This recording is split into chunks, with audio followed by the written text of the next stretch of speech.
Hello, everyone. Welcome to Anointed Lady TV, the home of news and politics.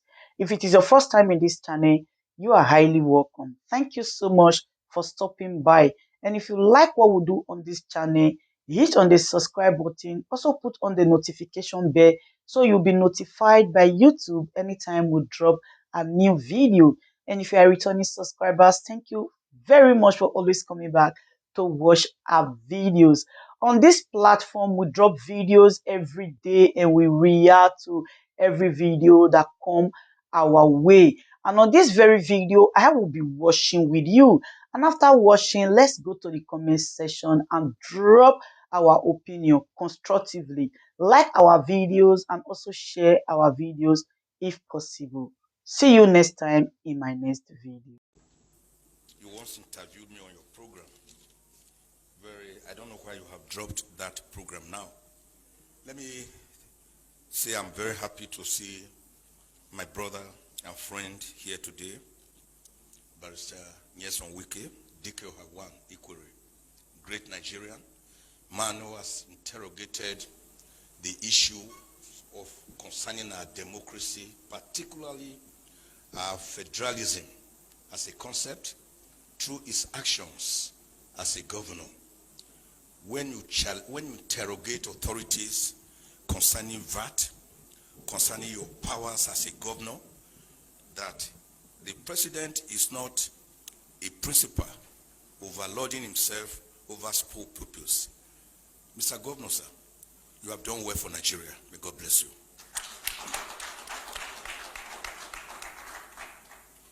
When I listened to my rights activist on the pulpit, that's what I call him, my very good friend, Bishop Hassan Kuka.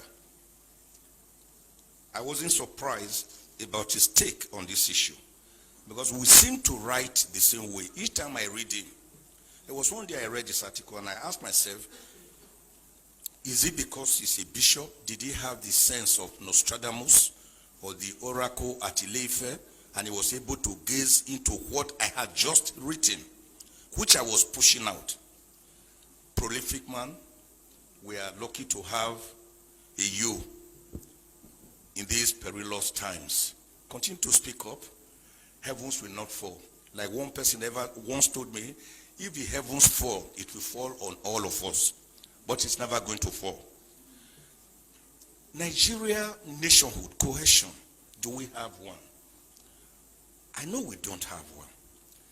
Nigeria is still yearning for nationhood after her independence since 1960. Perhaps one of the greatest fault lines we have is the way itself by which we came together, cobbled together by Lord Lugard on the 1st of January 1914.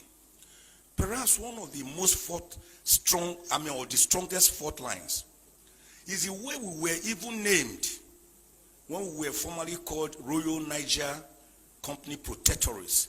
And one young lady felt that name was too long. And she wrote an article in the London Economic Times on the 8th of January 1897. I said we should call that country, that area around the Niger area, which was how we came by the name Nigeria. We didn't really agree that we were going to be one country.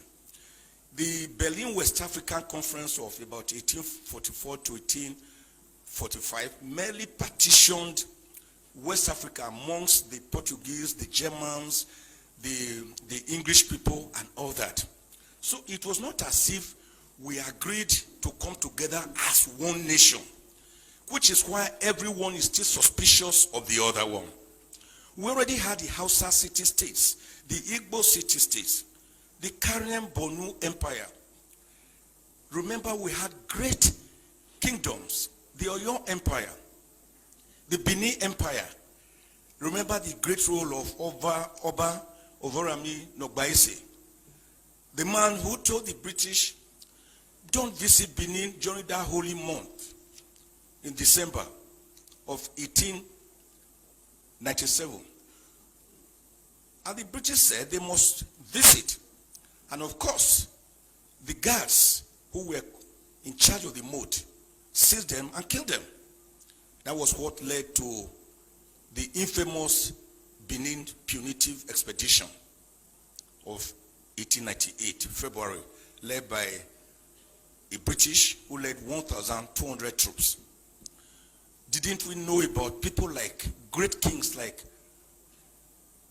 Oba or like King Jaja of Opobo? They were already there. Moremi, Queen Idia. So we had our set ways of life, and we were happy before the British came with their mercantilism, holding the Bible in one hand, and of course, slave trade on the other hand. A trade that was to ravage us for over 500 years before people like William Wilberforce, Thomas Clarkson, even our own Olaudo Equiano stepped in. And before the great American, Abraham Lincoln, on the 19th of November, 1863, abolished slave trade, for which, of course, he was promptly executed in 1865. So the problems have been there. That is why no Nigerian believes I am a Nigerian. If you ask me, I will say I'm from Ijukwe, a small village near Agenibode, in Esako, East Local Government Area of Edo State. Because unlike what President Kennedy once told the Americans, think not of what your country can do for you, but what you can do for your country. Nigerians ask themselves, what has Nigeria done for us that we are in turn expected to do much for her? That is why go around Abuja or Lagos or any city in Nigeria on Sundays and you see the various town unions, because the people believe more in their town unions, in their village enclaves, than that contraction called Nigeria, which is practicing unitarism rather than federalism. And my bishop brother narrated the history very well. The American Revolution, the independence of 1776, and of course, the Philadelphia Convention between May and September 1787, where they decided to have a more perfect union with 50 confederates coming together. They were already confederates, but they needed to have a more perfect union. It was that convention, at that convention, that they agreed on certain irreducible minimums of government: federalism, presidentialism, the doctrine of separation of powers, which had earlier in 1748 been popularized by the great French philosopher Baron de Montesquieu. It was at that conference or convention they agreed on the doctrine of judicial review. It was at that conference that Washington himself was thrown up, who became the first president of America. It was at that conference you had the great federalists like Alexander Hamilton, John James, Thomas Jefferson, James Madison. Great Americans that wrote the American Constitution, which today had just about 27 amendments and about 7,891 words. Unlike our Constitution, which is as big as a briefcase and is unworkable because it is not the people's constitution. Now, what happened at that conference is that the people decided to come together to believe in a document, in a constitution, which was people-driven. After the 50 states came together, 36 states, and then subjected it to a referendum. So I've always asked the question, why is Nigeria, why are we afraid of that word referendum when we hear of a referendum, plebiscite? Didn't we do it here at least in 1963 on the 10th of August when the Midwest region was separated from the Western region to become the fourth region in Nigeria? So referendum is not something we should be afraid of. The process by which a constitution comes into being is even more important than the contents of that constitution. which is why Nigeria derived the present constitution of 1999, that is actually Decree number 24 of 1999. So the American Constitution was people-driven. Unlike the Nigerian Constitution, there was a militarily imposed constitution. It can never enjoy the legitimacy, the credibility, the believability, and the autonomy of the people, because it is not autonomous. It is not people-driven. So Egypt did it. They had their own constitution. Iraq, Iran, after a referendum, Kenya, South Africa, Morocco, Tunisia, Eritrea. Why can't we have our own constitution? It is not that it will solve all the problems, but it will be the beginning of the solution to the problems, so that mutual respect will come in.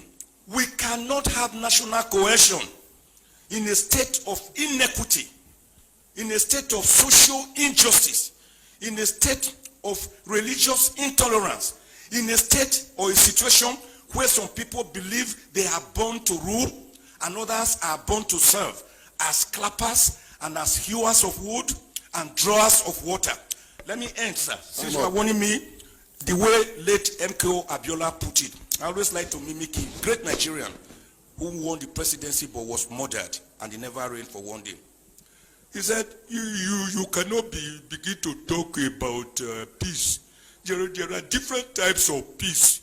In fact, the most peaceful place on earth is the graveyard, the cemetery. But that is not the kind of peace we want.